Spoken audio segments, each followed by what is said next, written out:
آپ دیکھیے وہ بلوچ جو آج آزادی کی جنگ لڑ رہا ہے، وہ بلوچ جو یہ دعویٰ کرتا ہے کہ ہم اپنے حقوق کے لیے ہتھیار اٹھا کر پہاڑوں پر موجود ہیں اور پنجابیوں کی ٹارگٹ کلنگ کر رہے ہیں، اس کو یہ جرت نہیں ہوتی، وہ یہ سوال نہیں اٹھاتا کہ جب اس 75 سال کے سفر میں میرا بچہ سکول نہیں جاتا، جب میرے بچے کو بنیادی حقوق حاصل نہیں ہے، تو کیوں کر سردار کا بچہ بیرون ملک یورپ میں مہنگی اعلیٰ یونیورسٹیز میں تعلیم حاصل کر رہا ہے؟ جب میرے پاس سواری کے لیے موٹر سائیکل نہیں ہے، جب میرے پاس اتنا پیسہ بھی نہیں ہے کہ میں اپنے بچے کو سکول، دور دراز سکول جانے کے لیے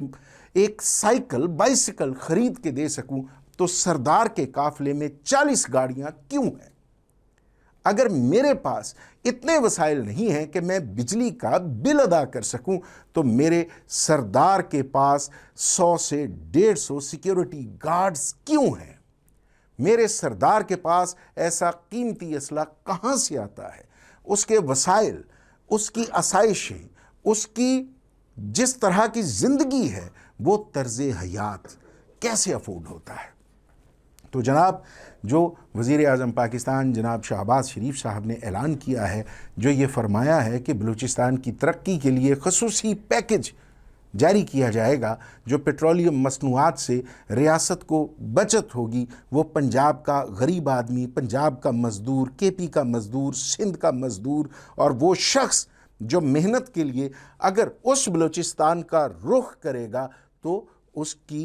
کی منتظر وہاں پہ موت ہوگی۔ یہ سارے کا سارا پیکج اٹھا کر، یہ سارے کی ساری رعایت، یہ سارے کا سارا پیسہ اٹھا کر ان بلوچ سرداروں کے پیٹ میں انڈیلا جائے گا، جو پچھلے 76 سال سے نہ صرف بلوچ قوم کا استحصال کر رہے ہیں، نہ صرف بلوچستان کے وسائل لوٹ رہے ہیں، بلکہ پنجابیوں کے بھی اسی طرح سے مجرم ہیں، جس طرح سے وہ لوگ جو پنجابیوں کی ٹارگٹ کلنگ کرتے ہیں۔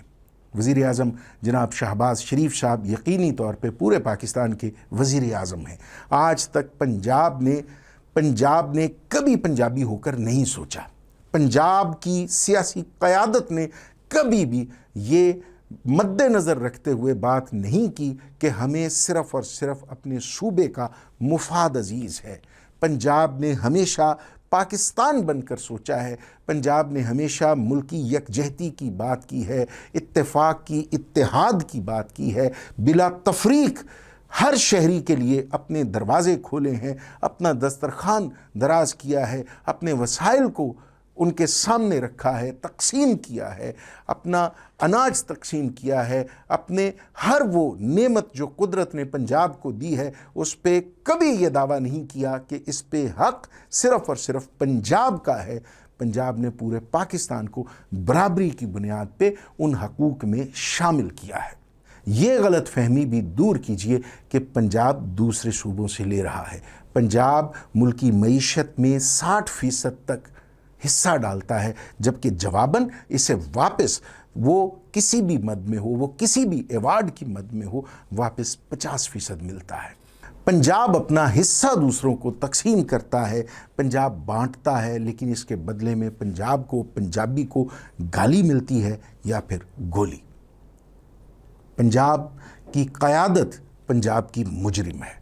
پنجاب کی قیادت نے، خاص طور پہ سیاسی قیادت نے، کبھی بھی پنجاب کا مقدمہ اس طرح سے نہیں لڑا جس طرح سے اسے پنجاب کا مقدمہ لڑنے کا حق تھا، جس طرح سے اس کا فرض تھا۔